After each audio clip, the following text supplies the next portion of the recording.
முன்னாள் ஜனாதிபதி மஹிந்த ராஜபக்சவை சந்திப்பதற்காக குருநாகல் கல்கமுவைச் சேர்ந்த ஒரு தம்பதியினர் 6 மணி நேர மோட்டார் சைக்கிள் பயணத்தை மேற்கொண்டு இன்று தங்காலைக்கு சென்றதாக தகவல் வெளியாகியுள்ளது.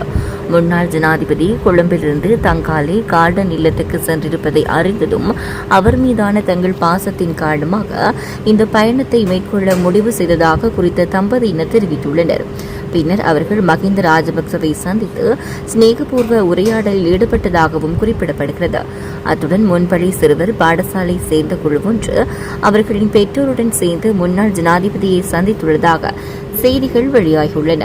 இதேவேளை தம்புழியைச் சேர்ந்த மஹிந்த ராஜபக்சேயின் ஆதரவாளர்கள் சிலர் நேற்றைய தினம் மஹிந்த ராஜபக்சவை தங்காலையில் உள்ள கார்டன் இல்லத்தில் மரியாதை நிமித்தம் சந்தித்து கலந்துரையாடியுள்ளனர்.